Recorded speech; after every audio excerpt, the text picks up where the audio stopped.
Don't worry, I'm here now. Mom?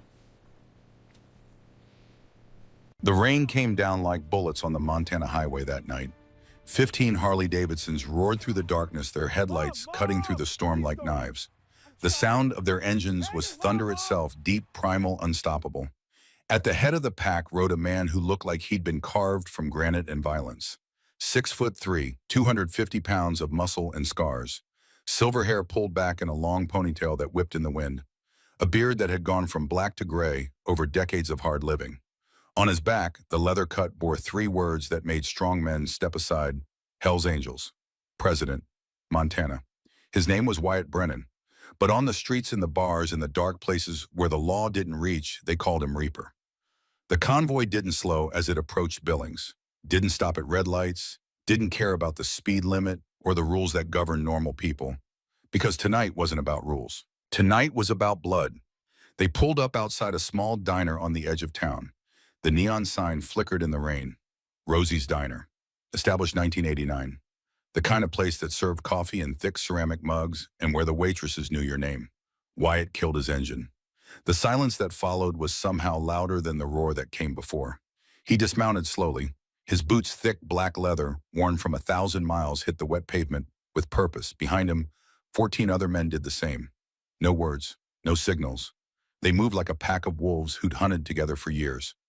Wyatt pulled open the diner door. Inside, the lights were off. Tables overturned, chairs scattered like someone had fought. And there in the center of the checkered floor lay a woman. She was small, fragile looking. White hair pulled back in a braid that had come loose. Blood trickling from a cut on her forehead, mixing with the tears on her weathered cheeks. Wyatt crossed the room in 3 strides, dropped to his knees beside her. His massive hands that had broken bones, hands that had built motorcycles, hands that hadn't touched his mother in 37 years, reached out and cradled her head. "Mom," he whispered, his voice cracked. "Mom, I'm here. I'm so sorry I came late." Martha Brennan's eyes fluttered open. Blue, faded like old denim but still sharp. She looked up at her son, and despite the pain, despite everything, she smiled. "Wyatt," she breathed. You came home." "I did, Mom. I'm here now." "The boy," she whispered. "The Aldridge boy. He said I deserved it because of what I did to his father." Wyatt's jaw clenched. The muscles in his neck went taut as steel cables. When he spoke, his voice was quiet, dangerously quiet. "What's his name, Mom?" "Preston. Preston Aldridge." Wyatt looked up at his men. 14 faces stared back at him, waiting. "Find him," Wyatt said. "Bring him to me." Then the screen went black, and 3 words appeared in white letters 72 hours earlier. Morning in Billings, Montana came quiet and cold. Martha Brennan woke at 5:15, same as she had every day for the past 35 years. Her alarm didn't ring. She never needed it anymore. Her body just knew. She sat up slowly in the narrow bed of her single-wide trailer. Her joints protested. 78 years old, and every one of those years lived in her bones now. She rubbed her knees, wincing, then reached for the pill bottle on her nightstand. Not the painkillers the doctor prescribed. Those made her foggy and she needed to be sharp for work. The other bottle, the one she kept hidden behind the lamp. She unscrewed the cap and stared at the label: chemotherapy pills. Stage 4, lung cancer. 4 to 6 months, the oncologist had said. Maybe less. That was 3 months ago. Martha dry swallowed one pill, then put the bottle away. She didn't tell anyone about the cancer. Not Rosie, who'd worked beside her for 3 decades. Not the regulars who came in for coffee and called her by name. Not the son she hadn't seen in 37 years. Especially not him. She stood pulled on her waitress uniform, white blouse, black slacks, sensible shoes with rubber soles. The blouse had been washed so many times the fabric felt like paper. The name tag was crooked. Martha, she straightened it in the mirror. The trailer was small. 1 bedroom, a kitchenette she never used because she ate at the diner, a bathroom with a shower that dripped. But the walls, those she'd filled with memories. Photographs in mismatched frames, her wedding day 1975. She'd been 25. Her husband, James Brennan, had been 28, broad-shouldered in his dress uniform. They married 3 weeks before he shipped out. She wore her grandmother's dress and carried wildflowers. Another photo, James holding a baby, their son Wyatt, born 1971. Even as an infant, he'd had those eyes blue and fierce and searching for something the world couldn't quite give him. More photos followed the years. Wyatt at 6, gap-toothed and grinning, holding up a fish he'd caught. Wyatt at 10, serious now, standing beside his father in matching flannel shirts. Wyatt at 15, leather jacket, motorcycle in the background, eyes that had gone from searching to angry. And then, nothing. No photos of Wyatt after 18. Just an empty space on the wall where the story stopped. Martha's hand went to the silver necklace she wore, a simple chain with a single letter W. Wyatt had made it for her in shop class when he was 12. Soldered the letter himself, gave it to her for Mother's Day wrapped in newspaper. "So you never forget me, Mom," he'd said, as if she ever could. She touched the necklace, now the way she did every morning, and whispered the same prayer she'd whispered for 37 years. Keep him safe, wherever he is. Then she grabbed her purse and walked out into the Montana cold. Rosie's Diner sat on the corner of 5th and Main, like it had been there since God invented breakfast. Red vinyl booths, black and white checkered floors, a long counter with chrome-trimmed stools that spun if you pushed them. The jukebox in the corner still played actual records: Elvis, Patsy Cline, Johnny Cash. The kind of music that reminded you what America used to sound like. Above the counter hung a photograph, Rosie and Martha, 1989 opening day. Two young women with their whole lives ahead of them, arms around each other, grinning like they'd just conquered the world. 35 years later, Rosie still ran the place. She was 72 now, silver-haired and sharp-tongued, with hands that could flip pancakes and tell you to go to hell in the same motion. Martha arrived at 5:45, let herself in through the back door. The diner smelled like coffee and bacon grease and history. "Morning, Martha," Rosie called from the kitchen. "Morning. You look tired." "I'm fine. That's what you always say." Rosie emerged, wiping her hands on her apron. She studied Martha's face. "You taking your medicine?" "Every day." "The good stuff or the stuff that makes you feel like hell?" Martha smiled. "The stuff that keeps me standing." Rosie shook her head but didn't push. She knew better. 35 years of friendship had taught her when to talk and when to let silence do the work. They moved through the morning routine like a choreographed dance. Martha filled the coffee pots. Rosie prepped the griddle. By 6 o'clock, the first customers were walking through the door. Old man Patterson, retired railroad worker, same booth every day for 20 years. 2 eggs over easy white toast, black coffee. Mrs. Chen, no, not Chen. Mrs. Sullivan, Irish, redded hair gone white. Oatmeal with brown sugar and a cup of tea. By 7, the diner was full. The sound of conversations, clinking silverware, the occasional laugh. This was Martha's world. Small, simple, safe. She poured coffee and took orders and smiled at people who'd known her since her hair was dark and her husband was alive. She moved between the tables with practiced efficiency, her body remembering the rhythm even when her mind got tired. "Martha, honey, can I get a warm-up?" called a voice from booth 3. She turned, a regular, Frank something, retired veteran, always polite. "Of course, Frank." She filled his cup. He nodded his thanks. "You doing okay, Martha? You look a little pale." "I'm fine, just didn't sleep well." "Well, you take care of yourself, you hear? This town needs you." She smiled, moved on to the next table, the next customer, the next moment of her shrinking life. By 9:30, the breakfast rush had ended. Martha leaned against the counter, catching her breath. Her chest felt tight. The cough she'd been fighting for weeks threatened to surface. Rosie appeared beside her with a glass of water. "Drink," Martha drank. "You should see the doctor again," Rosie said quietly. "I saw him last month." "And what did he say?" Martha set down the glass. "He said I'm old. Bodies get old." "Bull, you're hiding something." Martha met her friend's eyes. For a moment, she almost told her. Almost said the words, "I'm dying, 4 to 6 months, maybe less." But then the bell above the door chimed, and everything changed. 4 men walked into Rosie's Diner at 9:47 on a Tuesday morning. The first thing you noticed was the money. Designer clothes, expensive watches, shoes that cost more than most people's rent. They moved with the lazy arrogance of men who'd never been told no in their entire lives. The second thing you noticed was the smell. Cologne, expensive, yes, but too much of it, like they were trying to cover up something rotten underneath. The leader was tall, early 40s, blonde hair slicked back, square jaw, the kind of handsome that came from good genes and better dentists. His name was Preston Aldridge, though Martha didn't know that yet. Behind him came his friends, Garrett, Lance, Brendan, interchangeable rich boys with interchangeable smirks. They took the largest booth without asking, sprawled across the red vinyl like they owned it. Martha approached with menus and her professional smile. Good morning, gentlemen. Coffee to start. Preston looked up at her. His eyes, blue cold, assessing, traveled from her face down to her name tag and back up again. Brennan, chum, he said slowly. Martha Brennan. Something in his tone made her skin prickle. Yes, sir. Have we met? No. His smile didn't reach his eyes. But I knew your name. My father used to talk about you. Your father, Harrison Aldridge. You remember him? The name hit Martha like a fist to the stomach. Harrison Aldridge. Oh, she remembered. 25 years ago, 3 years after James died, Harrison had been a widower, then wealthy, persistent. He'd come into the diner every week, asked her out every week, sent flowers, gifts, love letters written in someone else's handwriting. She'd turned him down every time. I'm sorry, she'd told him finally. I can't. My heart, it died with my husband. I don't have anything left to give. Harrison had looked at her with something between love and hatred. You think that makes you noble, he'd said. Staying faithful to a dead man. It makes you a fool, Martha, a lonely, stubborn fool.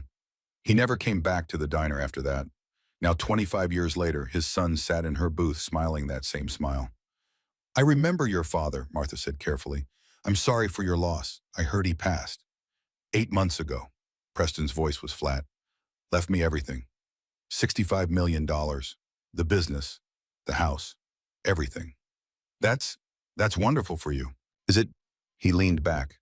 You know what he told me before he died? He said the biggest mistake of his life was loving a woman who didn't love him back. A woman who thought she was too good for him, a waitress who spent her whole life serving other people because she was too scared to live her own life. Martha's hand tightened on the notepad. Sir, he meant you, Martha. He loved you. And you broke his heart, made him bitter, made him angry. And that anger, well, he passed it down to me. The diner had gone quiet. Other customers were watching now, sensing something wrong. Rosie appeared from the kitchen. Is there a problem here? Preston smiled at her. No problem, just catching up with an old family friend. Right, Martha? Martha swallowed. What would you gentlemen like to order? Oh, I don't know. Preston picked up the menu, not looking at it. What would you recommend for someone whose father died heartbroken and alone because the woman he loved chose a ghost over a real man? Preston, Garrett muttered. Come on, man. What I'm just asking for a recommendation. He looked at Martha. How about eggs? You can make eggs, right? You've been doing this for how long? 35 years. Yes, sir. 35 years as a waitress. Wow. Most people would call that a waste of a life. What would you call it? Martha's hands were shaking now. She pressed the notepad against her chest to hide it. I would call it honest work. Honest, Preston laughed. My father worked honestly too, built a business from nothing. And you know what killed him? Not the work, the loneliness, the rejection, the knowledge that the woman he loved looked at him like he was nothing. You did. Preston's voice went cold. And now he's dead, and I'm here. And I think it's time someone taught you what it feels like to be looked down on. He stood up, all 6'1" of him. His friend stood too uncertain but loyal. You know what? Preston said. I changed my mind. I don't want breakfast. I want something else. Sir, please, take off your shoe. Martha blinked. What? Your shoe, Toa. Take it off. The diner was silent now, everyone watching. Sir, I don't understand. I said take off your shoe now. Preston, this is crazy, Lance muttered. Preston ignored him. His eyes were locked on Martha. You made my father beg, made him feel small. Now it's your turn. Take off your shoe. Martha's hands were shaking so hard she could barely hold the notepad. 78 years old, dying of cancer. 35 years of service. And this boy was trying to humiliate her. No, she said quietly. No. Preston smiled. Okay, different odd idea. He reached down and took off his own shoe. A Gucci loafer. Probably cost $1,000. He held it up like a trophy. See this? It's dirty. Stepped in something outside. I want you to clean it. I'll get a cloth. No. His voice dropped to a whisper. Lick it. The word hung in the air like poison. What? Martha breathed. You heard me. Lick my shoe clean. Get on your knees and lick it like the dog you are. Rosie stepped forward. Get out. Get out of my diner right now or I'm calling the police. Preston didn't even look at her. Call them. My family owns half the police department. You think they'll choose you over me? He turned back to Martha. My father spent his last 10 years bitter and alone because of you. The least you can do is show a little humility. Martha's vision was blurring. The cancer pills made her dizzy sometimes. Or maybe it was fear, or shame, or the weight of 78 years of trying to do the right thing and ending up here anyway. Please, she whispered, please don't do this. Neil, Preston said. Preston, come on, Garrett began. Neil! The shout echoed off the walls. Martha's knees gave out. Not from obedience, from exhaustion, from sickness, from a body that had worked too hard for too long and finally said enough. She knelt on the checkered floor she'd mopped 10,000 times. Preston held out the shoe. Lick it. In the corner of the diner, unnoticed by everyone, an old man sat alone in a booth. 70 years old, silver beard, wearing a faded leather jacket. His name was Hank Dalton, and he'd known James Brennan in the service. Had promised his dying friend he'd watch over Martha. Now he pulled out his phone, hands shaking with rage, took a photo, and sent it to a number he'd sworn he'd never use again. The message was simple. Your mother needs you. Now. Martha knelt on the cold floor. Her knees hurt. The linoleum was hard and unforgiving beneath them. She could feel eyes on her, the other customers, horrified but frozen. This wasn't their fight. This wasn't their shame. Above her, Preston held the shoe. Gucci loafer. Brown leather. There was a scuff on the toe. A spot of something dark on the sole. I'm waiting, he said. Martha's hands pressed against the floor. Her breathing was shallow. The cancer pills made her lightheaded, and the humiliation made it worse. She could feel her heart hammering in her chest, the same heart that had loved James, that had raised Wyatt, that had kept beating through 37 years of loneliness. Now that heart felt like it might just stop. Please, she whispered to Aaron, not to Preston, to James, to anyone who might be listening. Please.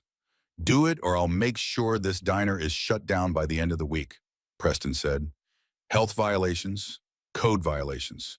My family has lawyers, lots of them. Rosie will lose everything. Rosie's voice sharp as broken glass. Martha, don't you dare! But Martha was already leaning forward because she'd spent her whole life putting other people first. Her husband, her son, her customers, Rosie, everyone but herself. One more time wouldn't kill her. Except it would. She knew that.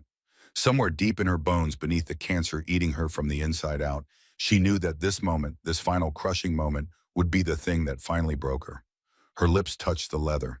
She heard Preston laugh, heard Garrett pull out his phone. Got it, Garrett said. This is going to blow up online. Martha pulled back, tasted bile. Her vision swam. Preston crouched down beside her, his face close to hers. My father died alone because of you, he whispered. How does it feel to know you wasted your whole life being noble? You could have had money, security, love. Instead, you have this. He gestured to the diner. 35 years serving strangers. A son who abandoned you.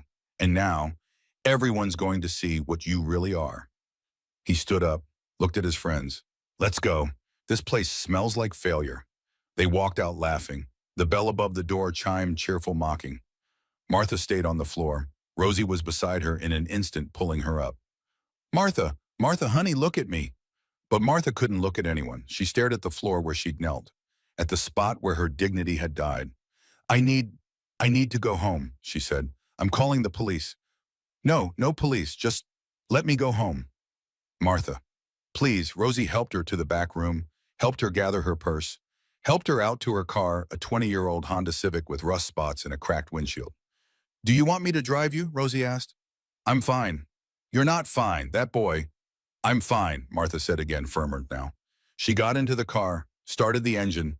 It coughed to life. Rosie stood in the parking lot, arms wrapped around herself against the cold, watching her best friend drive away. Martha's trailer was dark when she got home. She didn't turn on the lights, didn't want to see her own reflection, didn't want to see the photographs on the wall, all those memories of a life that had led to this.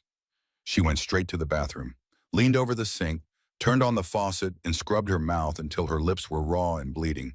But she could still taste it. The leather, the humiliation. In the mirror, her face looked like a stranger's. Pale, hollow, old. When did she get so old? She walked to the bedroom, sat on the edge of the bed. Her hands were still shaking.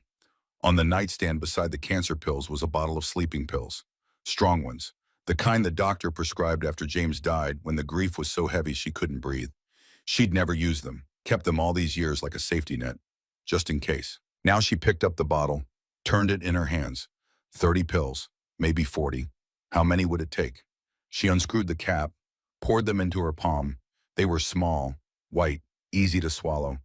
She thought about Wyatt, wondered where he was, if he was happy, if he ever thought about her. Probably not. Why would he? She'd been a terrible mother. Let him leave, let him disappear. Sent money orders to a P.O. box for years until even those came back marked "Return to Sender." Some mother she was. She picked up the first pill, and then her phone rang. She almost didn't answer, almost let it go to voicemail. But habit, 35 years of picking up the phone when it rang, made her reach for it. Unknown number. She answered anyway. Hello, silence. Then heavy breathing, then a voice she hadn't heard in 37 years. Mom. The pill dropped from her hand. Wyatt. Mom, I heard what happened. I'm coming home. Martha's throat closed. She couldn't speak, couldn't breathe. Mom, you there? Don't, she finally whispered. Don't come. You have your life. I don't need you to. I'm already on my way. I'll be there in 2 days. Wyatt. I love you, Mom. I'm sorry I've been gone so long. But I'm coming home now and everything's going to be okay. The line went dead. Martha sat there holding the phone, staring at the pills scattered across the bedspread. Then she swept them back into the bottle with shaking hands. 2 days. She could hold on for 2 days. She lay down on the bed still wearing her uniform, clutched the phone to her chest like a lifeline. And for the first time in 37 years, Martha Brennan cried herself to sleep with something that felt almost like hope. By midnight, the video had been viewed 43,000 times. By morning, 2.3 million. It showed everything. Martha on her knees, Preston holding the shoe. The moment her lips touched the leather, the laughter. The caption read, "Entitled old Waitress gets taught a lesson. About time someone put boomers in their place." Comments flooded in. She probably deserved it. Why didn't anyone help her? This is what happens when you work minimum wage your whole life. Her son abandoned her, says everything you need to know. But there were other comments too. This is disgusting. Someone find this kid. That's someone's mother, someone's grandmother. I hope whoever did this pays. The video spread like wildfire. Local news picked it up, then regional, then national. Elderly Montana waitress humiliated in viral video. Preston Aldridge's lawyers released a statement. Our client was exercising his First Amendment rights. The woman in question was not coerced. Any claims to the contrary are defamatory. They had witnesses. His 3 friends swore Martha had knelt willingly. No threats, no force. Just an old woman who'd lost her dignity and was now trying to profit from it. Public opinion split down the middle. Half the country saw an old woman abused. The other half saw a troublemaker getting what she deserved. By the second day, reporters showed up at Rosie's diner. Cameras, microphones, questions. Ms. Brennan, how do you feel about the video? Ms. Brennan, is it true your son is a criminal? Ms. Brennan, do you regret your choices? Rosie chased them off with a broom, but the damage was done. Martha didn't leave her trailer, didn't answer the phone, didn't eat, just lay in bed waiting for her son to come home. The call came at 3 in the morning on the second day. Martha was awake, hadn't slept. The cancer was getting worse. She could feel it in her chest, a tightness that made every breath a struggle. The phone rang. Unknown number again. Hello, Martha Brennan. A woman's voice. Professional? Cold. Yes. This is Billings General Hospital. Your son has been admitted. Martha's heart stopped. What? He was in a motorcycle accident on Highway 90. He's stable, but he's asking for you. Martha was out of bed before the woman finished speaking, pulled on clothes, grabbed her keys, drove through the dark Montana streets with her hands shaking on the wheel. The hospital was bright, too bright, fluorescent lights that made everything look sterile and wrong. She found Wyatt in room 217. He was sitting up in bed, bandages on his arm, bruise on his face, but alive, breathing. And oh God, he looked just like his father. Same eyes, same jaw, same broad shoulders, just older now, harder, silver in his hair and lines around his eyes. He looked up when she entered. They stared at each other across 37 years of silence. Mom, he said, and Martha broke. She crossed the room, threw her arms around her son, sobbed into his shoulder like she was the child and he was the parent. I'm sorry, she kept saying. I'm sorry I wasn't enough. I'm sorry you left. I'm sorry. Stop, Wyatt's voice was rough. Stop, Mom. You don't have anything to be sorry for. I was a terrible mother. No, you were perfect. I was the one who ran. I was angry and stupid, and I blamed you for Dad dying, which was insane because you didn't kill him. Life did, and I couldn't handle it, so I left. Martha pulled back, looked at her son's face. Why didn't you come back? Because I was ashamed, because every year that passed made it harder, because I thought you were better off without me. I was never better off without you. Wyatt's jaw tightened. I saw the video, Mom. I saw what that son of a bitch did to you. It's okay. It's not okay. His voice rose. Several nurses looked over. He lowered it again. It's not okay. No one does that to you. Not while I'm alive. Wyatt, please, don't do anything stupid. I don't have much time left, and I don't want to spend it. She stopped. Wyatt went very still. What do you mean you don't have much time? Martha looked away. Nothing, I just meant, Mom, look at me. She did. What did you mean? And so she told him about the cancer, the pills, the 4 to 6 months, the 3 months already gone. Wyatt listened without speaking. His face went very pale beneath the bruises. When she finished, he took her hand. His fingers were rough, calloused, but gentle. Then we don't have any time to waste, he said quietly. What? You said you don't want to spend your last months worrying? Fine. You won't have to, because I'm going to fix this. Wyatt, I'm going to make that Aldridge boy understand what he did, and I'm going to make sure you can live your last months with dignity. That's a promise, remember, Jim? Martha squeezed his hand. Please, don't do anything that'll put you in prison. I need you here. With me. Wyatt met her eyes, and for the first time since he was 18 years old, he smiled. I won't go anywhere, Mom. I'm home now. For good. The next morning, Martha woke in her own bed. The sun was coming through the thin curtains. Birds were singing.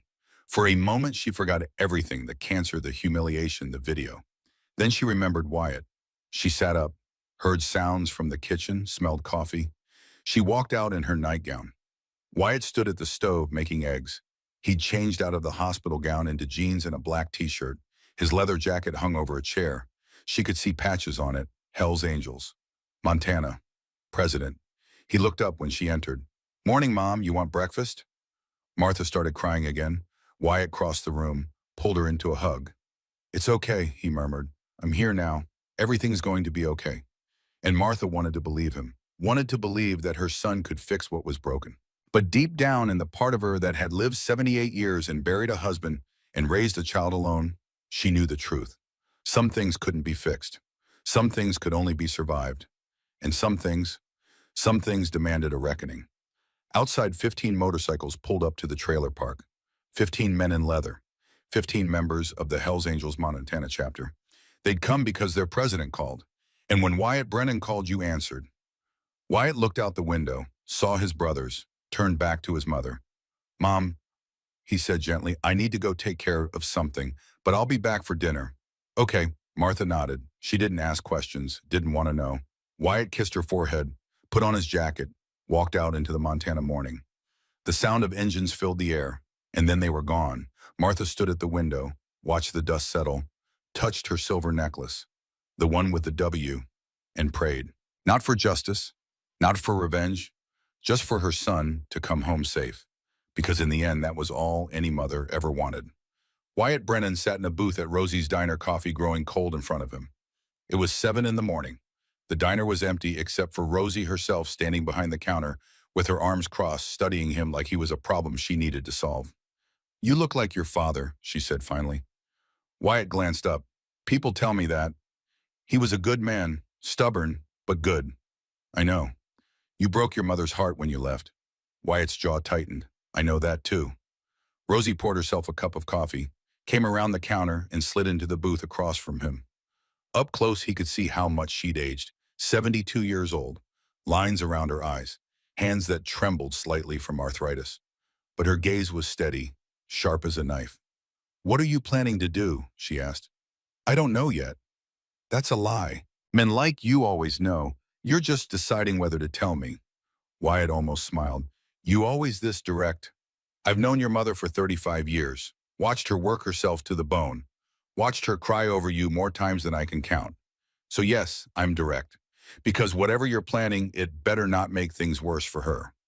I'm not going to make things worse. Preston Aldridge has money, lawyers. His family practically owns this town. Rosie leaned forward. If you go after him, you'll lose. And Martha will be the one who pays. Then I won't lose. Wyatt. Tell me about him. Wyatt interrupted. Preston, what's his story? Rosie sighed, sat back. His father, Harrison, was obsessed with your mother. This was years ago, maybe 25 years. After your dad died, Harrison was a widower, rich, powerful. He thought money could buy anything, including my mother.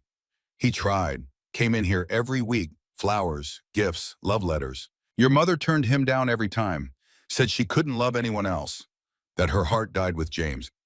Wyatt's hand tightened around the coffee cup. He'd never known this, never knew his mother had turned down a second chance because she couldn't let go of the first. Harrison didn't take it well, Rosie continued. Got bitter, mean, started saying things about Martha around town, that she was stuck up, thought she was too good for everyone. He remarried eventually, but the marriage was cold. His wife died young, left him with Preston. And he poisoned his son against my mother. From what I heard, yes, Harrison spent Preston's whole childhood talking about how the Brennan family ruined his life, how Martha was a cruel woman who chose pride over love. Rosie shook her head. Harrison died 8 months ago, left Preston everything, and apparently Preston decided to finish what his father started. Wyatt stood up, put money on the table for the coffee. Where are you going? Rosie asked. To have a conversation. Wyatt, please. Think about Martha. She's dying. The doctors gave her maybe 3 more months. Don't spend those months in prison because you did something stupid. Wyatt looked at her. I've spent 37 years away from my mother. I'm not spending the next 3 months watching her suffer while the man who humiliated her walks free. So what? You're going to kill him? No, Wyatt pulled on his jacket. The patches caught the morning light. Hell's Angels, President Montana. I'm going to make him wish I had. He walked out. The bell above the door chimed. Rosie sat alone in the booth staring at the money he'd left. $20 for a $2 coffee, just like his father used to do. Wyatt's phone rang as he climbed onto his Harley. He checked the screen. Declan Quinn, his vice president, his second in command, his brother in everything but blood. Yeah, Reaper. Declan's voice was rough from too many cigarettes and too many years on the road. We got a problem. Talk. Sheriff called. Says if you go after Preston Aldridge, he'll arrest you on sight. Says he's got orders from the mayor's office. Wyatt started the engine. The Harley roared to life. The mayor's office. Preston's family donates heavy to every campaign in this county. They own people, Wyatt. Cops, judges. You touch him, you'll go down hard. Let them try.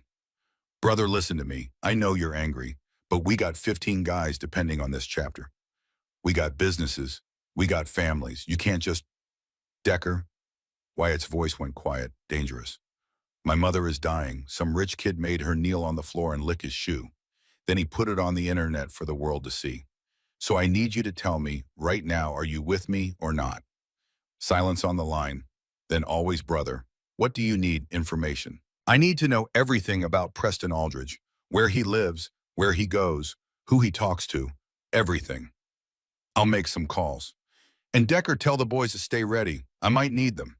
You got it, Reaper. Wyatt hung up, sat on his bike for a moment, engine rumbling beneath him.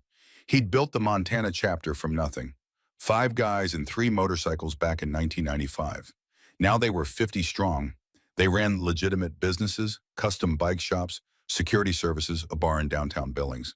Sure, they'd bent some rules over the years, moved some merchandise that probably shouldn't have been moved, had some conversations with people who probably shouldn't have been conversed with. But they weren't monsters. They were brothers. Bound by loyalty and the open road and the understanding that when the world kicked you down, you had people who'd help you stand back up. Preston Aldridge was about to learn what happened when you kicked the wrong person. By noon, Wyatt had the information he needed. Preston Aldridge lived at 357 Pinewood Drive, 15,000 square foot mansion on 40 acres, inherited from Harrison, worth about $12 million. He drove a Mercedes G-Wagon, black, customized, probably cost 200 grand. He spent his days doing nothing. The family business, Morrison Real Estate. Wait, no.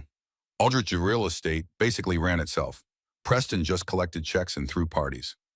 He had three close friends, Garrett Hughes, Lance Sterling, Brendan Kozak, all from money, all useless. And he had one weakness, his ego. Preston Aldridge thought he was untouchable, thought money made him invincible. Wyatt was about to teach him different. Wyatt called a meeting of the chapter that afternoon. They gathered at the clubhouse, a warehouse on the edge of town that they'd converted into their headquarters. 15 motorcycles lined up outside, 15 men inside. These were his brothers, ages ranging from 25 to 68, backgrounds ranging from combat veterans to former convicts to guys who just never quite fit into regular society. But they all wore the same patch, Hell's Angels. And that patch meant something. It meant loyalty, honor, family.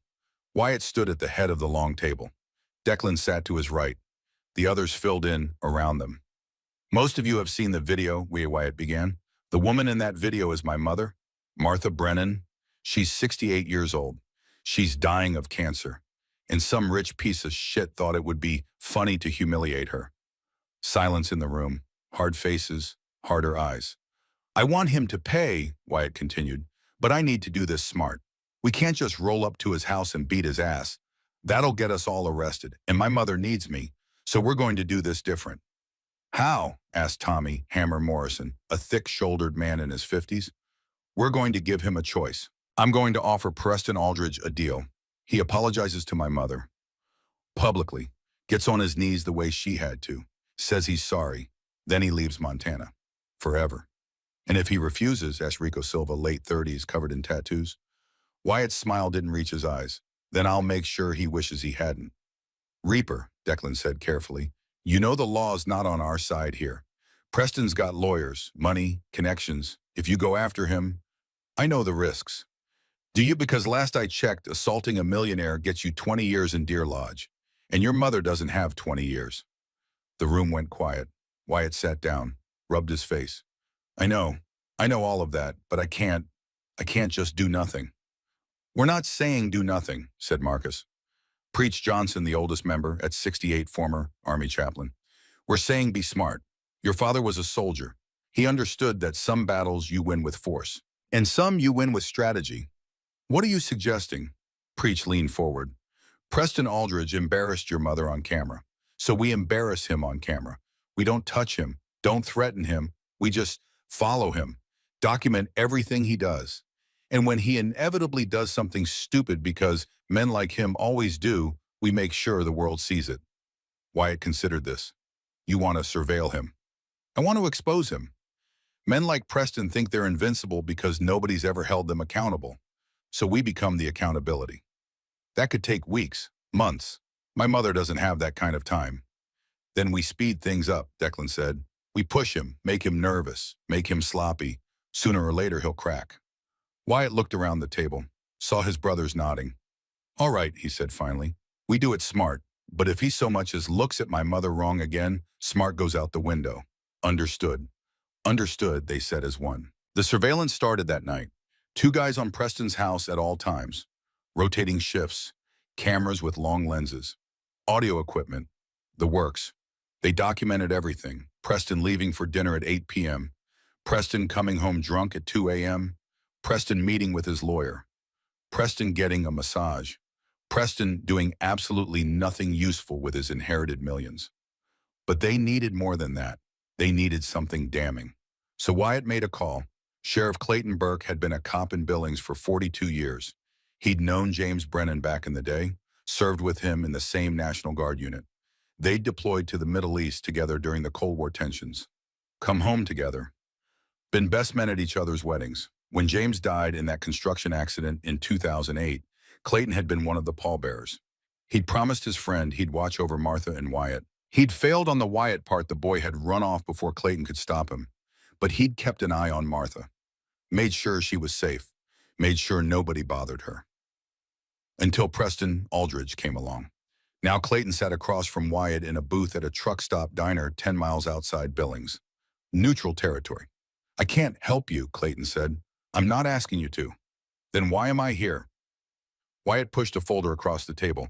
Because I want you to know what I'm planning, and I want you to have the option to look the other way. Clayton opened the folder. Inside were photos. Preston Aldridge meeting with known drug dealers. Preston Aldridge buying cocaine in a parking lot. Preston Aldridge driving drunk. Where did you get these? Does it matter? Yes, if you obtained them illegally. We took pictures of a man in public places doing illegal things. There's no expectation of privacy in a public place. Sheriff, you taught me that. Clayton closed the folder. What do you want from me? I want you to arrest him for the drugs, the drunk driving, whatever sticks. These photos won't hold up in court. His lawyers will argue entrapment, illegal surveillance. They'll get everything thrown out. I don't need him convicted. I just need him arrested. I need him to understand that money doesn't make him bulletproof. Clayton was quiet for a long moment. Your mother came to see me yesterday. Wyatt looked up. What? She asked me to protect you. Said she knows you're planning something. Begged me not to let you throw your life away. I'm not throwing my life away. Aren't you, Wyatt? You're talking about going after one of the richest families in Montana? They'll crush you. And then what? You'll be in prison, and Martha will spend her last days alone, again. Wyatt's hands clenched into fists. So what am I supposed to do? Nothing. Let him get away with it. I'm not saying that. I'm saying think about what your mother needs. She doesn't need revenge. She needs you. She needs justice. Justice and revenge aren't the same thing. Sometimes they are. Clayton sighed, stood up. I'll look into Preston, see if there's anything I can do legally. But Wyatt, don't do anything stupid. Your father made me promise to watch over you. I've already failed him once. Don't make me fail him again. He left the folder on the table and walked out. Wyatt sat alone staring at the photos. Clayton was right, he knew that, but knowing something and accepting it were two different things. 3 days passed. Wyatt spent them with Martha, cooking meals, watching old movies, talking about everything except the cancer in Preston Aldridge. She looked thinner, paler. The cough was getting worse. On the third night she had a seizure. Wyatt called the ambulance, rode with her to the hospital, held her hand while the doctors ran tests. The oncologist was a young woman with kind eyes and terrible news. The cancer has spread to her brain, she said. We can try radiation, but at this stage... How long? Wyatt asked.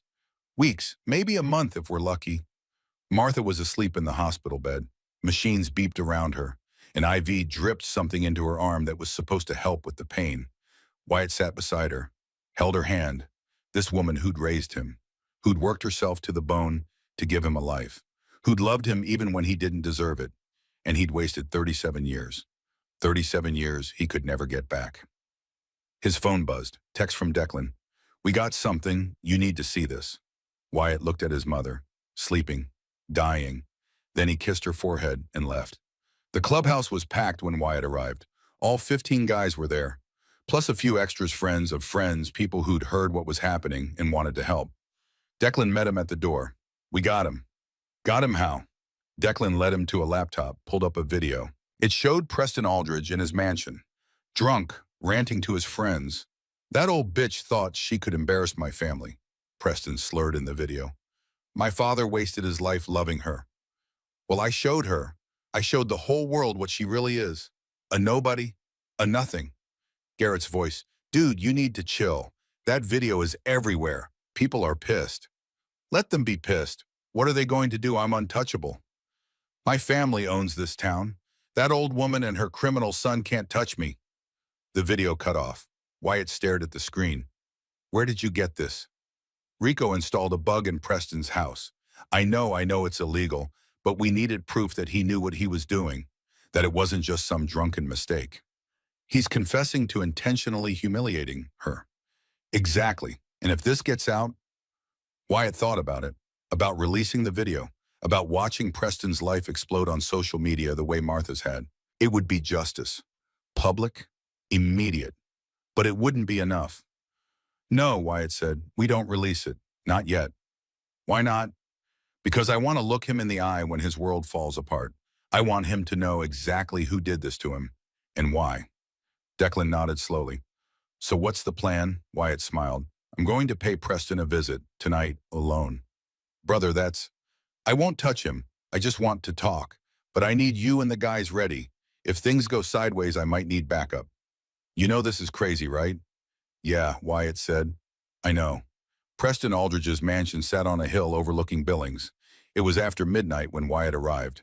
The gate was closed but not locked. Sloppy, arrogant. Preston probably thought nobody would dare come to his house uninvited. Wyatt walked up the long driveway. His boots crunched on gravel. No guards, no dogs, just a mansion lit up like Christmas and a man who thought he was safe. The front door was locked. Wyatt knocked. No answer. He knocked again. Harder. A light came on upstairs.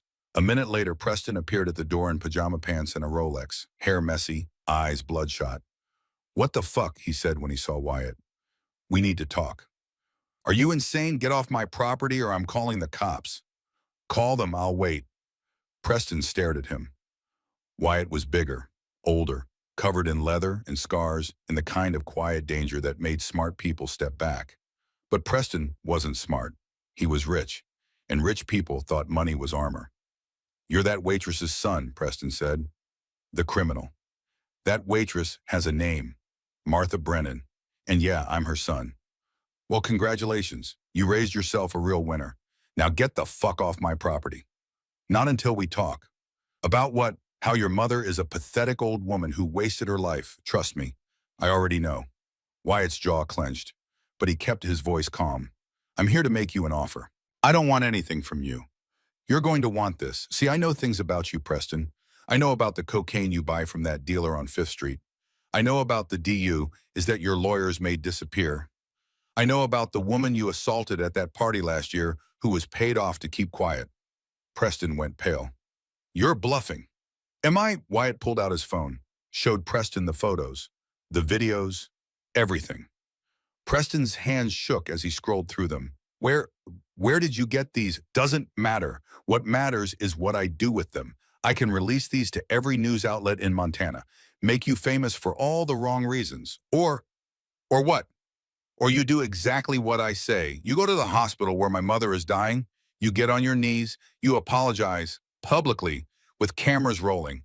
You tell the world that you were wrong, that you're sorry, and then you leave Montana forever. Sign over your properties to charity. Give away your inheritance, and you never ever come back." Preston laughed. It was a wild, desperate sound. "You're out of your mind. I'm not doing any of that." "Then I'll destroy you.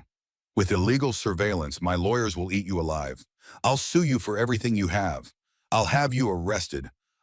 You'll do nothing," Wyatt interrupted, "because you're a coward, just like your father. He couldn't handle rejection, so he turned bitter and poisoned you with his hatred. And you couldn't handle your own emptiness, so you decided to hurt an old woman to feel powerful. But you're not powerful, Preston. You're pathetic." Preston's face went red. "Get out. Get out now or I'm calling the police." "Go ahead. I'll be here when they arrive, and I'll give them all of this." Wyatt held up his phone. "Wonder how that'll play out." Preston's hand went to his pocket, probably for his own phone, but then he stopped, because he knew, deep down he knew that Wyatt was right. Money could buy lawyers, could buy silence, could buy a lot of things, but it couldn't buy back dignity once it was gone. "You have 48 hours, Wyatt said. "After that, every news outlet in America gets these files. Your choice, Irma." He turned and walked away. Preston stood in the doorway, shaking with rage and fear and something that might have been shame. Wyatt was halfway down the driveway when the first gunshot rang out. The bullet hit the gravel 2 feet to his left. He spun around, saw Preston standing on the porch with a pistol, shaking, crying, aiming. "You don't get to threaten me," Preston screamed. "Nobody threatens me." Wyatt stood perfectly still. "Put the gun down, Preston." Fuck you and your dying mother and this whole shitty town." Another shot, this one closer. Wyatt's hand moved to his own waistband. He carried a .45. Always had, but he didn't draw it. Because if he shot Preston Aldridge, even in self-defense, his mother would spend her last days visiting him in prison. "Last chance," Wyatt said calmly. "Put it down." Preston fired again. This time the bullet grazed Wyatt's shoulder. Pain exploded through his arm. Blood welled up, soaking through his shirt, but he didn't move. And then from the darkness, headlights blazed to life. 15 motorcycles roared up the driveway. 15 men in leather dismounted, surrounded Preston. Declan walked up to the porch, looked at Preston, looked at the gun. "That was a mistake," he said quietly. Preston swung the gun toward Declan. "Stay back, all of you. Stay back." "You just shot our president," Declan said. "You know what happens now." Sirens in the distance, getting closer. Someone had called the cops. Wyatt's phone rang. Sheriff Burke. Wyatt, tell me you're not at Preston Aldridge's house right now. Can't do that, Sheriff. God damn it. We got a call about gunshots. I'm 2 minutes out. If you're still there when I arrive, I have to arrest you. Understood. Wyatt hung up, looked at his brothers. Let's go. But he shot you, Rico started. I said let's go. They mounted their bikes, engines roared, and they disappeared into the night just as the police cars came screaming up the hill. Sheriff Burke found Preston Aldridge sitting on his porch steps crying. The gun lay on the ground beside him. 3 shell casings scattered in the gravel, blood on the driveway where Wyatt had been standing. He threatened me, Preston sobbed. That biker threatened me. I was defending myself. Clayton looked at the scene, looked at Preston. Thought about his promise to James Brennan. Where is he now? Clayton asked. He left, with his gang. They surrounded me. They were going to kill me, I swear. Did they touch you? What? Did any of them lay a hand on you? Preston hesitated. No, but they would have if you hadn't shown up. Clayton picked up the gun, checked the magazine. 3 rounds fired. You fired 3 times at an unarmed man. He was threatening me. With what words? Clayton's voice was hard. Preston, you just committed assault with a deadly weapon. I have to take you in. What? No, he came to my house. You have the right to remain silent, Clayton began. And as he read Preston his rights as he cuffed the sobbing, spoiled man-child who'd thought money made him invincible, Clayton thought about Martha Brennan, about justice, about how sometimes it came slow and sometimes it came exactly when it was supposed to. Martha woke in her hospital bed to find Wyatt sitting beside her. His shoulder was bandaged. His face was pale. What happened? She whispered. Nothing, just a misunderstanding. You're hurt. I'm fine, Mom. She studied his face, saw the truth in his eyes. What did you do? I made Preston Aldridge understand that actions have consequences. Wyatt, he's in custody. Sheriff Burke arrested him for assault with a deadly weapon. He'll probably make bail by tomorrow. But his lawyers are going to have a hard time explaining why he shot an unarmed man on his own property. Martha closed her eyes. This is what I was afraid of, that you'd throw away your future for me. I didn't throw anything away. I just balanced the scales. At what cost? Wyatt took her hand. Mom, I've spent 37 years running. From you, from Dad's death, from everything. I'm done running. Whatever happens next, I'm staying with you for as long as you need me. Tears rolled down Martha's cheeks. I don't want you in prison. I won't be, I promise. You can't promise about that.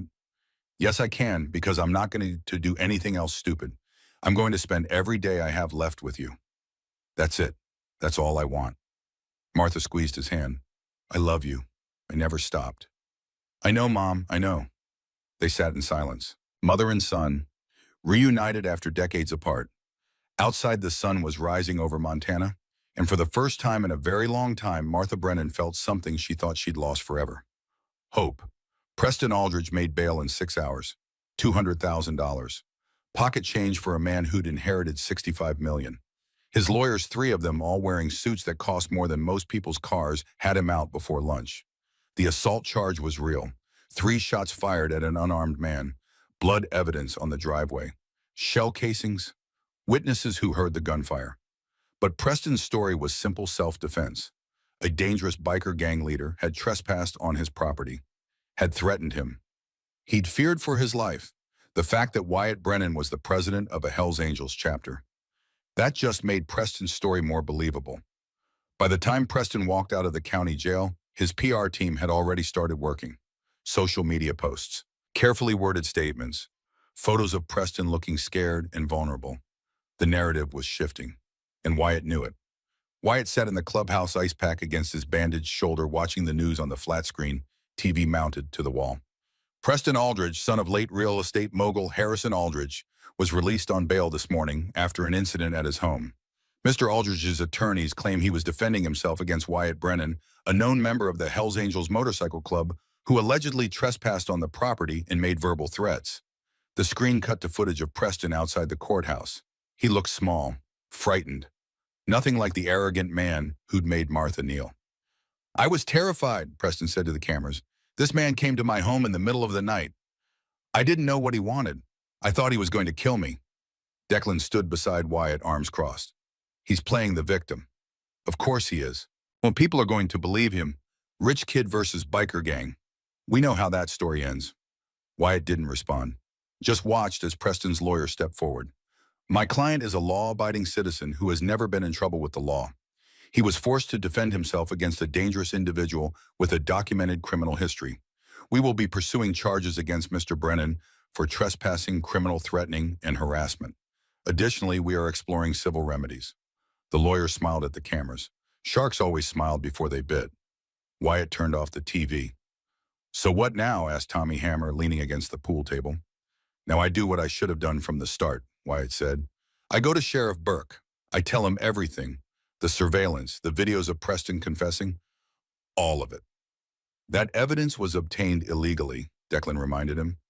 Burke can't use it. He doesn't have to use it in court. He just needs to know the truth. And he needs to know I'm willing to face consequences. What consequences? Wyatt stood up. The kind I should have faced 37 years ago. Sheriff Clayton Burke's office smelled like coffee and old paperwork. He looked up when Wyatt walked in, sighed. I was wondering when you'd show up. We need to talk. Yeah, we do. Clayton gestured to the chair across from his desk. Sit. Wyatt sat, his shoulder throbbed where the bullet had grazed him. The doctors had cleaned and bandaged it, but it would scar. Add it to the collection. Preston's lawyers are pushing for charges, Clayton said. Trespassing, criminal threatening. They want you in jail. I know. Did you threaten him? I gave him a choice. Apologize to my mother and leave Montana, or I'd release evidence of his illegal activities. That's extortion. I call it justice. Clayton leaned back in his chair. It creaked under his weight. He was 62 years old, gray-haired, tired. He'd been enforcing the law in Billings for 42 years, seen every kind of crime, every kind of criminal. But he'd also seen what happened when the law failed people, when money and power twisted justice into something unrecognizable. I looked into Preston's background, Clayton said quietly. Found some interesting things. Drug purchases. DU as that disappeared. A sexual assault allegation that was settled out of court for $500,000. So you believe me? I believe Preston Aldridge is a piece of shit who's been protected his whole life. But belief doesn't change the law. He shot you on his property. He's claiming self-defense. Without proof that you didn't threaten him, that claim might stick. I have proof. Wyatt pulled out his phone, showed Clayton the videos. Preston drunk ranting about Martha. Preston confessing to intentionally humiliating her.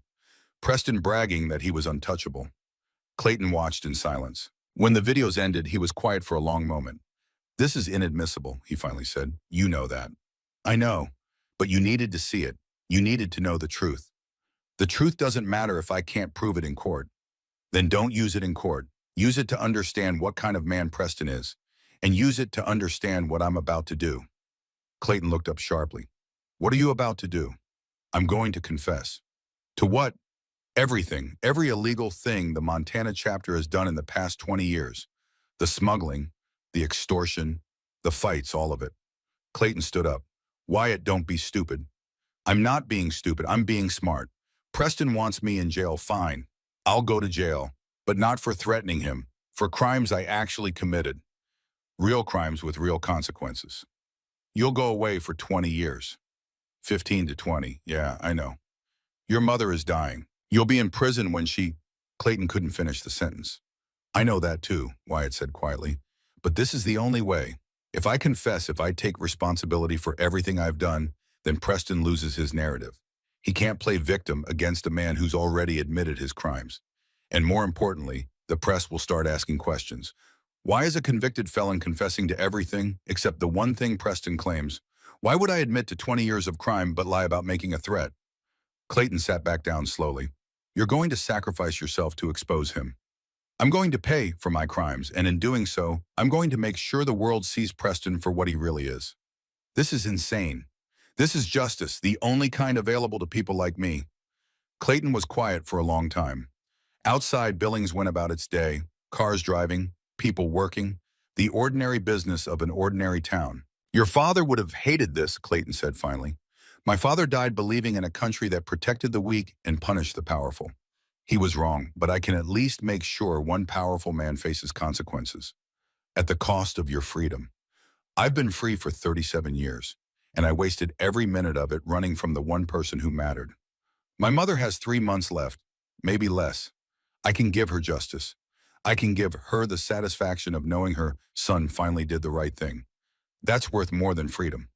Clayton rubbed his face. If you do this, I can't protect you. I'm not asking you to. The DA will throw the book at you, 25 years minimum. I know. And your mother will die while you're in prison. Wyatt's voice cracked. I know. Clayton stood, walked to the window, looked out at the town he'd sworn to protect.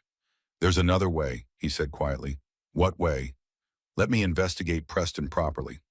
Legally. Give me time to build a real case. How much time? A few months, maybe 6. My mother doesn't have 6 months.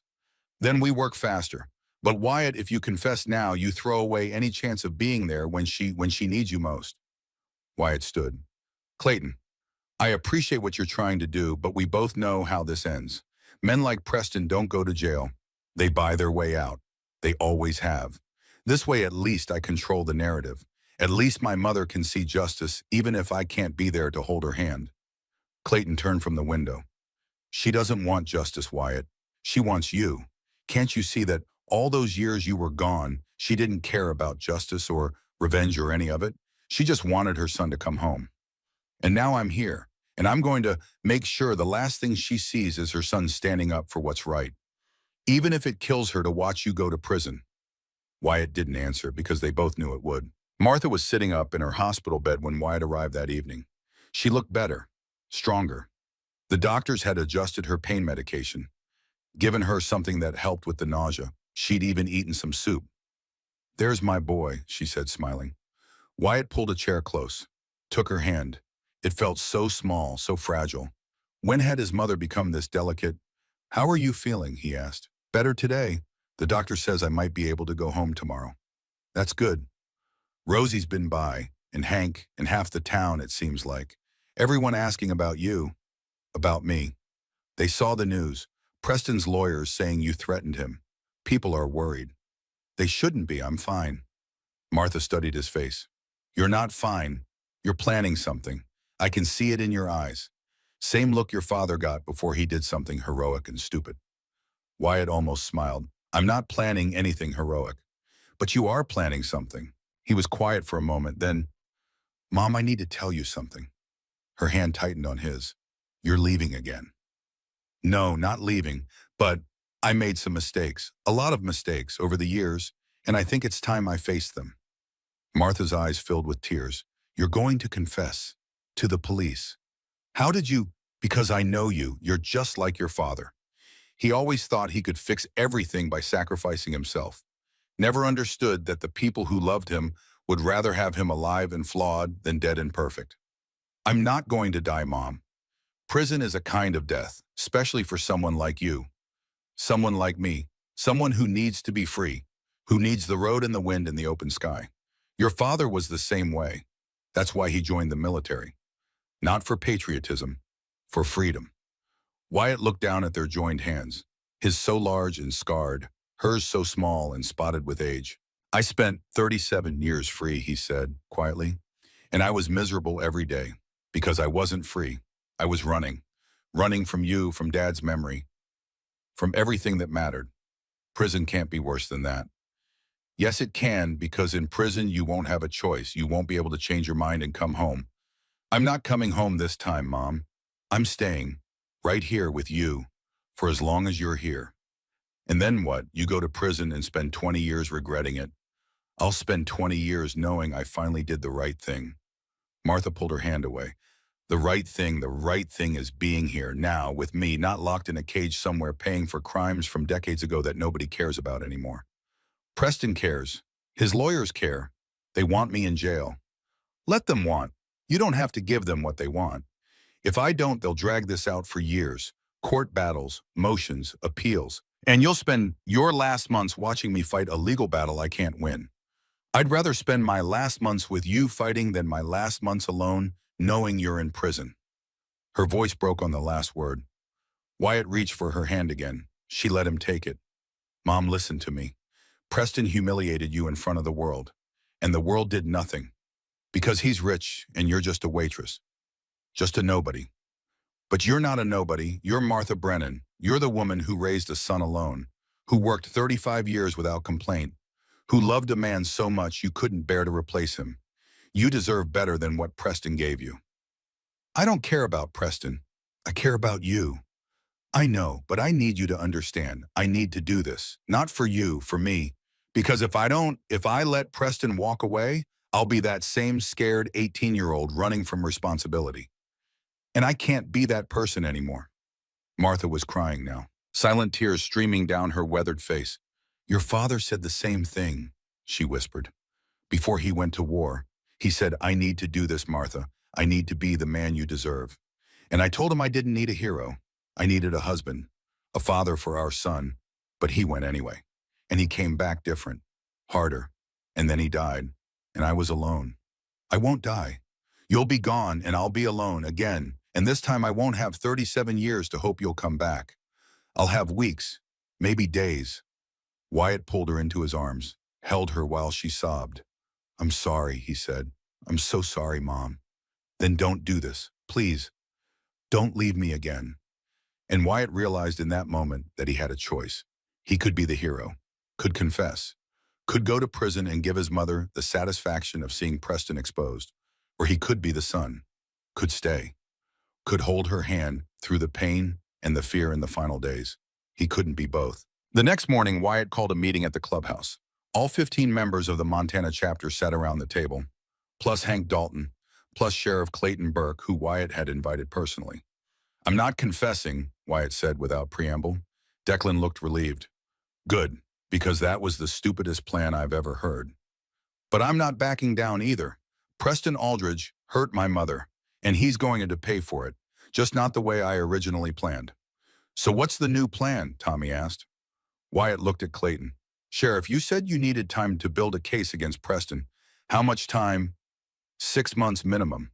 My mother doesn't have 6 months. I know. So we speed it up. How? Clayton leaned forward. Preston is sloppy, entitled. He thinks he's untouchable. If we push him, make him nervous, he'll make mistakes. And when he does, I'll be there to document them. That's not enough, Wyatt said. We need something bigger. Something that can't be dismissed or buried by lawyers. Hank Dalton spoke up. He'd been quiet until now, sitting in the corner watching. What if we give him what he wants? Everyone turned to look at him. What do you mean? Wyatt asked. Preston wants to humiliate Martha. He wants the world to see her as weak. What if we let him try again? But this time we're ready. Cameras, witnesses, everything documented and legal. You want to use my mother as bait. I want to give Preston enough rope to hang himself. The first video went viral because it was shocking. A rich kid humiliating an old woman. But it's been weeks now. People have moved on. Preston got away with it. But if he does it again, if he shows the world that he learned nothing, that he's still the same entitled brat, that's a different story. Declan shook his head. That's too risky. What if something goes wrong? What if he hurts her? We'll be there, Hank said, on all of us. We'll make sure she's safe. Wyatt looked at Clayton. What do you think? I think it's dangerous. But it might work. If Preston takes the bait, if he's stupid enough to confront Martha again. He will be, Wyatt said. His ego won't let him walk away. He thinks he won. He thinks he humiliated her and got away with it. But deep down, he knows people are watching, judging, and he'll want to prove he's not afraid. So we set a trap, Declan said slowly. Make it public. Make it impossible for Preston to resist. Wyatt nodded. We organize an event, a memorial for my father. Invite the whole town, the press, everyone. Make it clear that Martha will be there, that she's not hiding, not ashamed. And when Preston shows up, Tommy began. If he shows up, Clayton interrupted, there's no guarantee he'll take the bait. He will, Wyatt said, because men like Preston can't stand being ignored. And a public memorial for a veteran, with the whole town watching, he'll see it as a challenge, a chance to prove he's still in control. And if he doesn't, then at least my mother gets to honor my father's memory. At least she gets one last good day surrounded by people who care about her. The room was quiet. Finally, Declan spoke. When, Nashin? This weekend, Saturday. We'll hold it at Rosie's Diner. Make it casual, open to everyone. Food, music, stories about my dad. I'll spread the word, Hank said. Make sure the press knows. Make sure everyone knows. Clayton stood. I'll be there, off duty, just observing. If Preston starts something, I'll handle it legally. Thank you, Wyatt said. Clayton nodded. Your father was my best friend. I owe him this much. He left. The chapter members started filing out, already making plans. Who would bring what? How to set up the diner? Where to position cameras? Wyatt sat alone at the table. Declan paused at the door. You sure about this? No, but it's all I've got. What if Preston doesn't show? What if we go through all this and he just stays away? Then I've given my mother a chance to say goodbye to my father. That's worth something. And if he does show, if he does something, Wyatt's eyes were cold, then he'll regret it for the rest of his life. Martha was released from the hospital on Thursday. Wyatt drove her home to the trailer, helped her inside. The place felt smaller than he remembered, darker, like it had shrunk around his mother's illness. I was thinking, Martha said as she settled onto the couch, maybe we could go through some of your father's things. I've kept them all these years.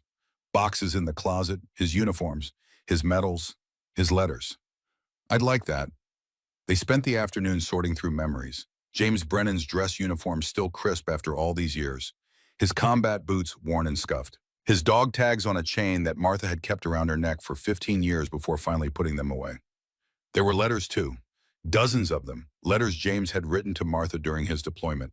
Love letters, longing letters, letters full of dreams about the life they'd build together. He wanted a big family, Martha said, holding one of the letters. 4 or 5 kids, a house with a yard bomb, a dog. He had it all planned out. What happened? I had complications. After you. The doctor said I couldn't have more children. She smiled sadly. James said it didn't matter. Said you were enough, more than enough, and you were. Wyatt looked at a photograph. His father in uniform, young and strong, standing beside a jeep somewhere in the desert. He looked happy, confident, like a man who believed the world was good. Did the war change him? Wyatt asked. Yes, not in ways you'd expect. He didn't come back angry or violent. He came back quiet, thoughtful, like he'd seen things that made him question everything he'd believed. Like what? He never said exactly, but I remember one night, maybe a year after he got back, he was holding you.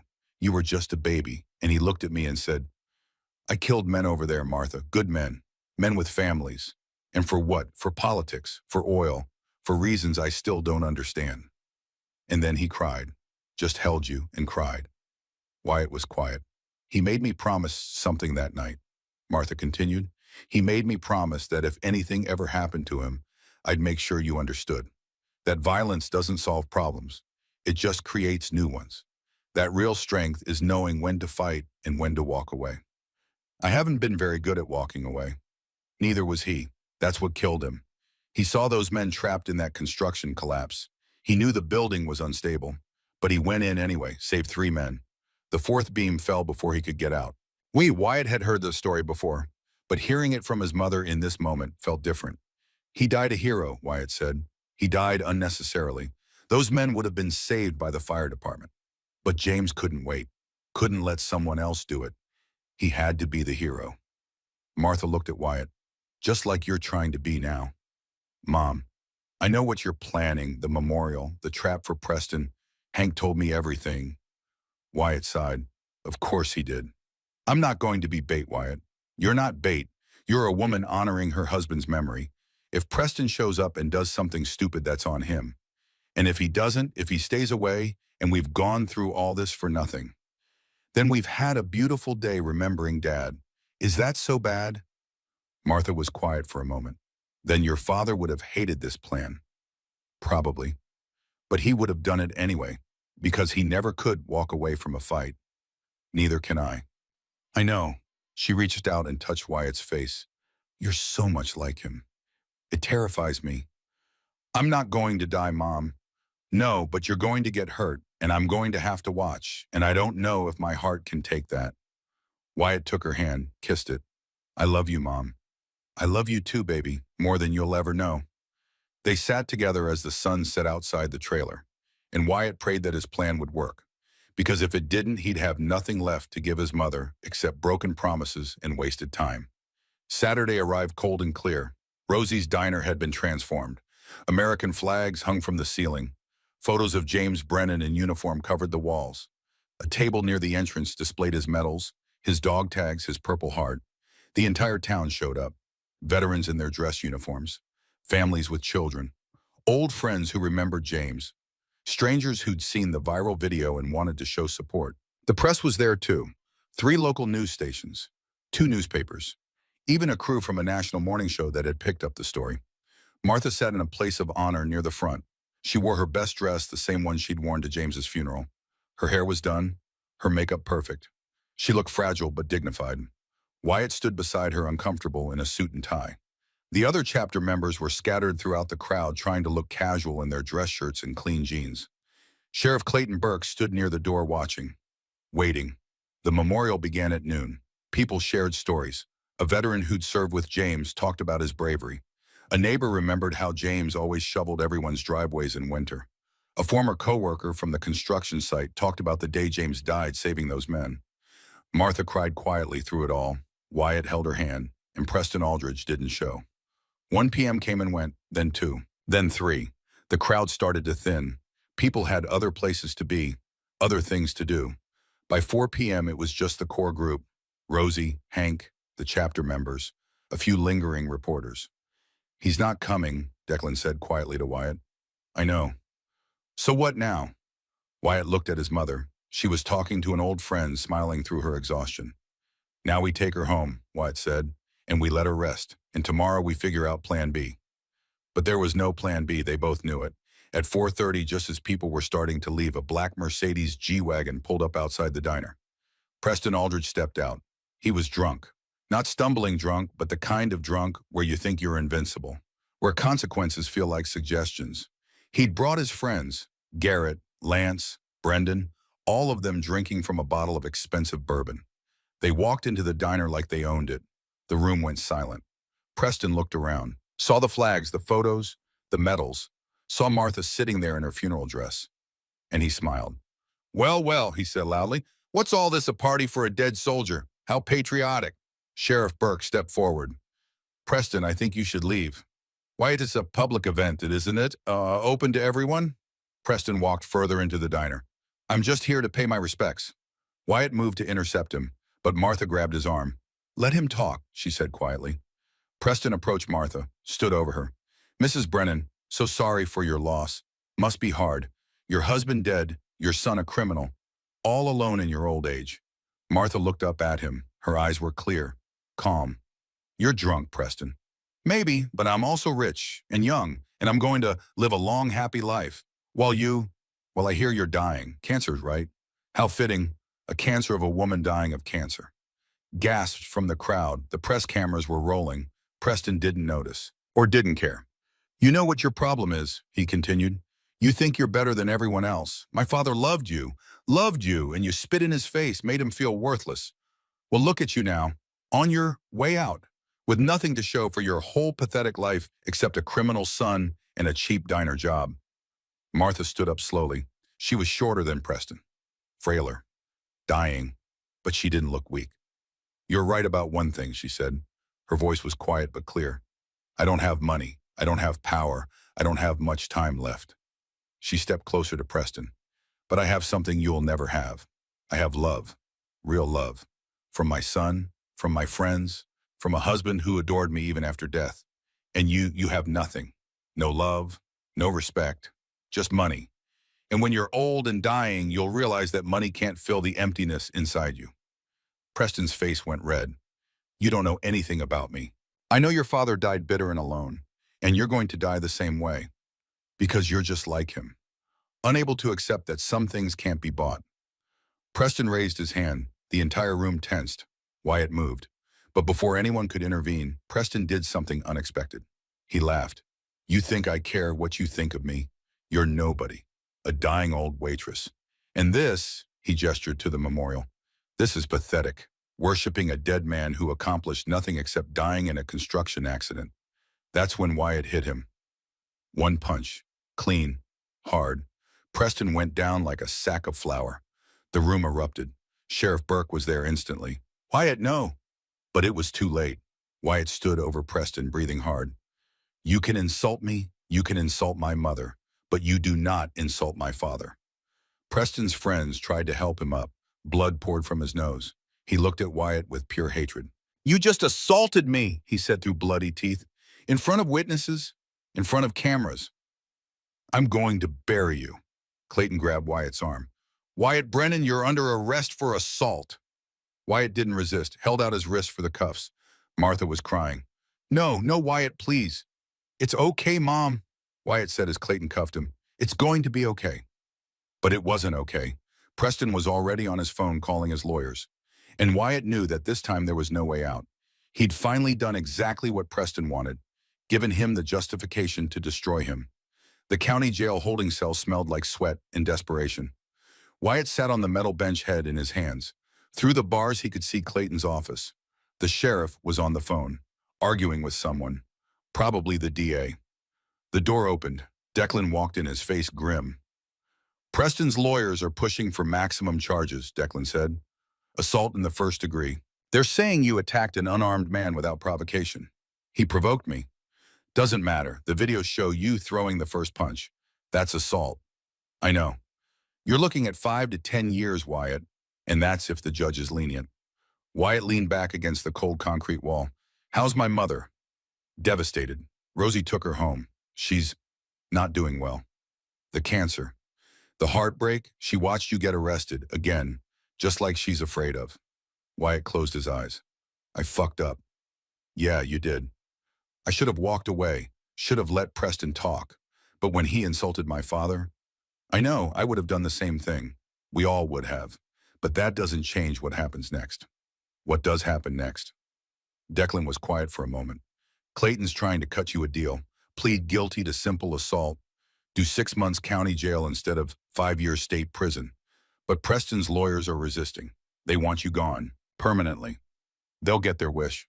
Wyatt, it's over, Decker. I lost. Preston won. Story of my life. The door to the holding area opened again. Sheriff Burke walked in, followed by someone Wyatt didn't expect.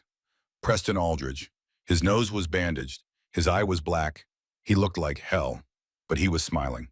I'll give you 2 a minute, Clayton said, then left. Preston stood outside the cell looking in. Comfortable. Wyatt didn't respond. I wanted to see you like this. Behind bars. Powerless. It's very satisfying. Say what you came to say, Preston. I came to offer you a deal.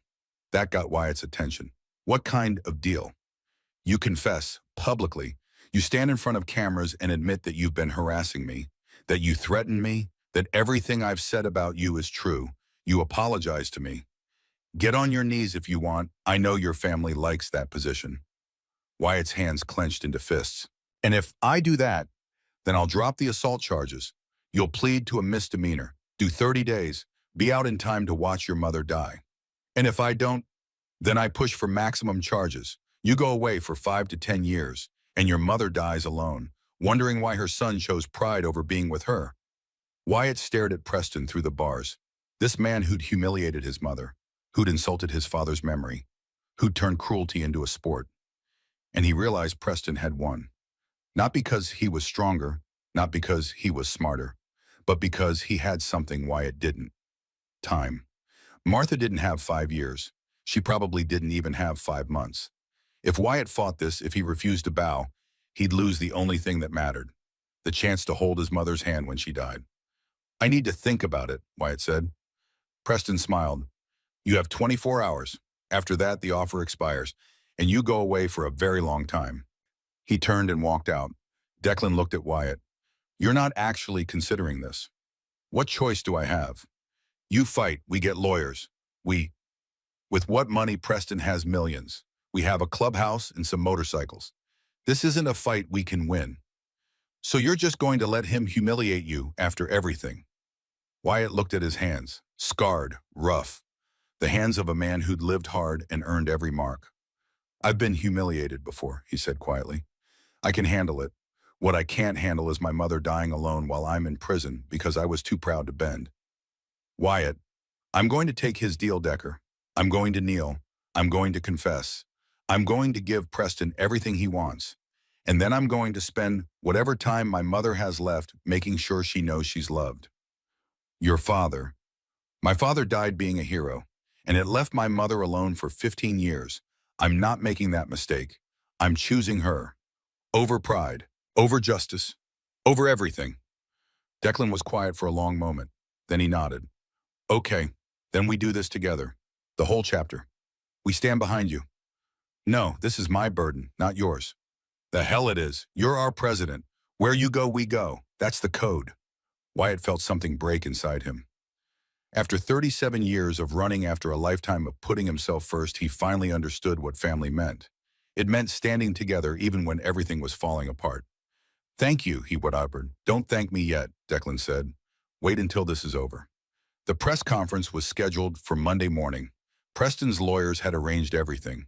Location, the steps of the county courthouse. 10 a.m. attendance mandatory. Wyatt stood in his jail cell Sunday night, the speech they'd written for him clutched in his hand.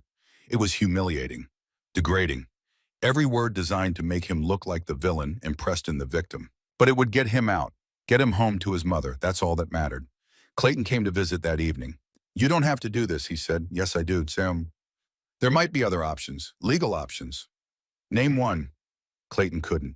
Your father would be ashamed, he said finally.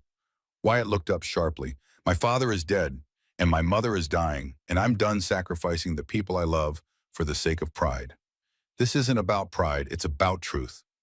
The truth doesn't matter if no one believes it. Preston has money, power, the narrative. I have nothing except the time I have left with my mother, and I'm not trading that for anything. Clayton sighed. I wish things were different. So do I, but they're not. Clayton stood to leave, paused at the door. For what it's worth, I think you're making the right choice. Your father would have fought, would have died fighting if necessary. But you're choosing life, choosing love. That takes a different kind of courage. He left. Wyatt sat alone in the cell. Tomorrow he would kneel before Preston Aldridge, would confess to crimes he didn't commit, would humiliate himself the way his mother had been humiliated. And then he would go home and hold his mother's hand. And that would have to be enough. Because sometimes justice wasn't worth the price you paid for it. Sometimes love was the only victory that mattered. Monday morning arrived cold and gray. Wyatt stood on the courthouse steps at 9:55 a.m., flanked by Preston's 3 lawyers. The speech they'd written sat folded in his jacket pocket. He'd read it once. That was enough. Behind him, 15 Hell's Angels stood in formation. They'd come without being asked, wearing their best clean jeans, leather vests over button-down shirts. Declan stood closest, jaw-tight, eyes forward. The press was there, cameras from every news station in Montana, reporters with microphones. Someone had leaked the story, biker gang president to make public apology. Preston Aldridge arrived at 9:58. His nose was still bandaged from Wyatt's punch, but he'd had makeup artists work on the bruising. He looked like a victim, vulnerable, sympathetic.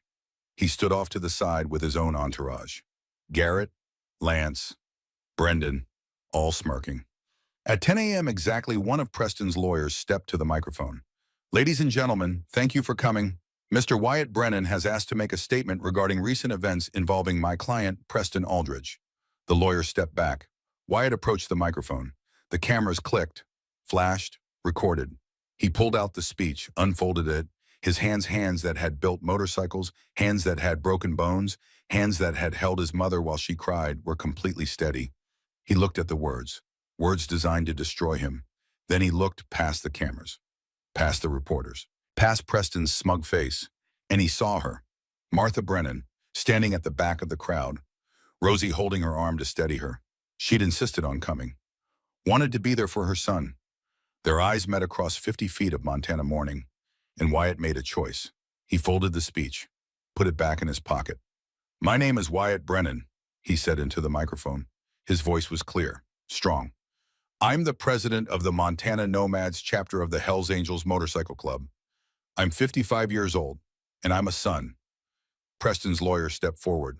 Mr. Brennan, we agreed. I know what we agreed, Wyatt said, but I'm not doing it. The lawyer's face went red. Then you're going to prison for 5 to 10 years. I know. Wyatt turned back to the microphone, to the cameras, to the world. Preston Aldridge wants me to apologize, to get on my knees and confess to harassing him, to say I'm a dangerous criminal who threatened an innocent man. Wyatt's voice was calm, matter of fact. And he's offered me a deal. If I humiliate myself publicly, he'll let me go. I'll get 30 days instead of 5 years. I'll be free to spend my mother's last weeks with her before the cancer takes her. Gasps from the press. Cameras swiveled to Martha. But I'm not taking that deal, Wyatt continued, because my mother taught me something. She taught me that something matter more than freedom, more than pride, more than anything. He looked directly at Martha. She taught me that truth matters, even when it costs you everything. He turned to Preston. Preston Aldridge made my mother, a 68-year-old woman dying of cancer, kneel on the floor of her workplace and lick his shoe. He filmed it, posted it online, and when I came to ask him to apologize, he shot me 3 times, and now he wants me to pretend he's the victim. The press erupted, questions shouted, cameras flashing. Preston was shouting at his lawyers, his face purple with rage. Sheriff Burke was pushing through the crowd, but slowly, not rushing. Wyatt kept talking. I've done wrong things in my life. I've broken laws, hurt people. I ran away from my mother for 37 years because I was too much of a coward to face her. So yeah, I'm not a good man, but I'm not going to lie, not for Preston Aldridge, not for anyone. He stepped away from the microphone. Preston's lead lawyer grabbed his arm. You just signed your own death warrant. My client will, but he didn't finish, because Martha Brennan had walked through the crowd. Rosie trying to stop her, but Martha pushed forward. She climbed the courthouse steps, slow, painful, each step an effort. She reached Wyatt, looked up at her son, and smiled. I'm proud of you, she said quietly. Then she turned to face the cameras. This tiny woman in a borrowed dress, this dying waitress who'd spent 35 years serving others. My name is Martha Brennan, she said. Her voice carried despite being soft. And I'm this man's mother. The press went silent, listening. Preston Aldridge humiliated me because his father loved me and I couldn't love him back. 25 years of bitterness passed from father to son. And my son, my beautiful, stubborn, broken son, came home after 37 years to make it right. Tears streamed down her papayam face. He made mistakes. He got angry. He threw a punch when he should have walked away. But he did it because he loves me. And I would rather have 3 more weeks with a son who loves me too much than 3 more years with a son too afraid to stand up. She took Wyatt's hand.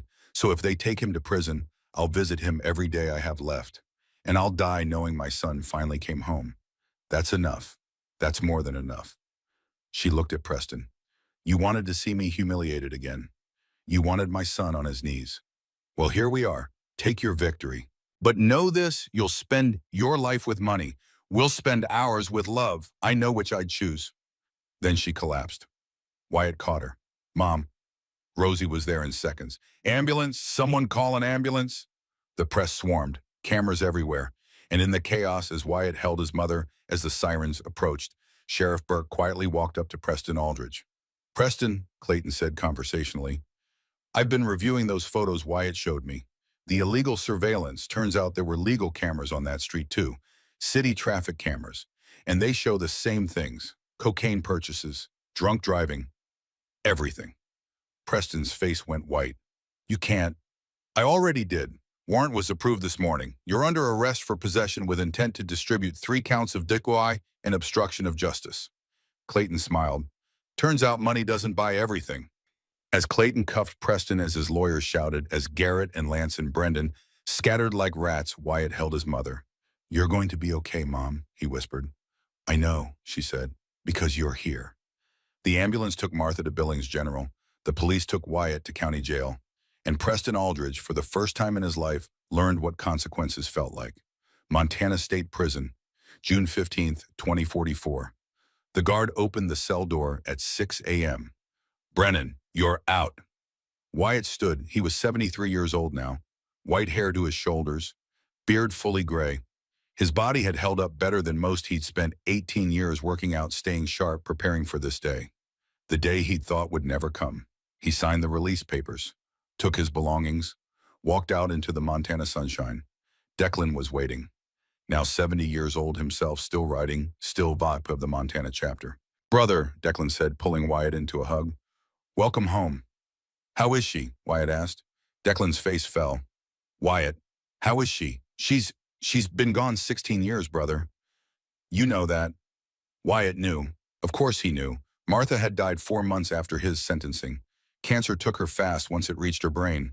He'd gotten furlough to attend the funeral. 6 hours supervised in chains. He'd stood at her grave and said goodbye to the woman who'd given him everything. And then he'd gone back to prison, served his time, every day, every year, thinking about her. "Take me to her," Wyatt said. They rode together, Wyatt on a new Harley the chapter had bought for him, Declan beside him, to Sunset Hills Cemetery. Martha's grave was well maintained. Fresh flowers every week, courtesy of Rosie, until she'd passed 3 years ago. Now the chapter kept it up. Martha Brennan, 1958 to 2026, beloved mother, friend, and light.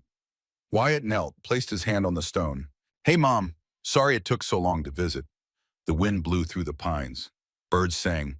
Montana stretched out forever in every direction. "I did my time, paid for what I did. Preston, well, he didn't do so well." Declan had told him the story on the ride. Preston had beaten the drug charges, money, and lawyers like always. But something had broken in him after that day at the courthouse. He'd started drinking more, using more. The mansion had fallen into disrepair. His friends had abandoned him. 5 years ago in 2039, Preston Aldridge had driven his Mercedes into a bridge abutment at 90 miles an hour. The coroner ruled it suicide. He'd left a note. "I'm sorry, Martha. I'm sorry for everything." And in his will, he'd done something unexpected. Left his entire estate, what was left of it, after years of waste, to a foundation. The Martha Brennan Memorial Fund for Cancer Research. "He's buried here too," Declan said quietly. "Asked for it in his will. Wanted to be near her. To, I don't know, find peace maybe." Wyatt looked to his right. 20 feet away was another grave. Preston Aldridge, 1984 to 2039. May he find the peace he sought. Wyatt stared at it for a long moment. Then he walked over, stood above Preston's grave. "I forgave you," Wyatt said. "Mom would have wanted that. So now rest easy, kid. You were broken. We all were. But you tried to make it right at the end. That counts for something." He walked back to Martha's grave, sat in the grass beside it. Declan sat beside him. "What now?" Declan asked. "Now." Wyatt looked at the sky. "Now I live. For her, for Dad, for every day I wasted. I'm 73 years old. I probably don't have long, but whatever time I've got left, I'm going to spend it right. The chapter's still here. We could use a president." Wyatt smiled. "I think my president days are done, but I'll ride with you as a brother. Equal. Good enough for me." They sat in silence as the sun climbed higher, and Wyatt thought about his mother, about her smile, her strength, her capacity to forgive even when forgiveness seemed impossible. "I love you, Mom," he whispered. "I always did. I'm sorry I didn't say it enough." The wind blew, and for just a moment Wyatt swore he could smell her perfume, feel her hand on his shoulder, hear her voice saying what she'd always said. "I know, baby. I always knew." Rosie's Diner, 6 months later. The diner looked different. New owners, younger, but they'd kept the name, kept the photos on the wall, including one new one, Martha Brennan, 1958 to 2026, in her waitress uniform, smiling, holding a coffee pot. Underneath a plaque, "In memory of Martha Brennan, she served with grace for 35 years. Wyatt sat in a booth, the same booth where his mother had been humiliated all those years ago. He ordered coffee, eggs, toast. The young waitress couldn't have been more than 25, brought it over. "You knew her, didn't you?" she asked, nodding at Martha's photo. "I did." "What was she like?" Wyatt smiled. "She was everything. Strong, kind, forgiving. The kind of person who made the world better just by being in it. I wish I could have met her. She would have liked you. She liked anyone who worked hard and treated people right." The waitress smiled and walked away. Wyatt ate slowly, savored every bite. When he finished, he left a $100 bill on the table for a $12 meal. As he walked out, he paused at Martha's photo, touched the glass. "Thanks for waiting for me, Mom. I'll see you soon." Then he climbed on his Harley. Declan and the chapter were waiting outside. 15 riders, ready for the open road. "Where to, brother?" Declan asked. Wyatt looked at the Montana sky. Endless, blue, free. "Anywhere," he said, "as long as we ride together." They fired up their engines. And as they roared out of Billings, heading toward whatever came next, Wyatt felt something he hadn't felt in decades. Peace, because he'd learned what his mother had tried to teach him all along. Love wasn't about grand gestures. It wasn't about revenge or justice or even being right. It was about showing up, being present, holding hands in the hard times and laughing together in the good ones. It was about forgiveness for others and for yourself. And it was about understanding that sometimes the greatest strength wasn't in fighting. It was in choosing to love when everything told you to hate. Martha Brennan had spent her life teaching that lesson. And finally, after 73 years, 18 of them in prison, and a lifetime of mistakes, Wyatt Brennan had learned it.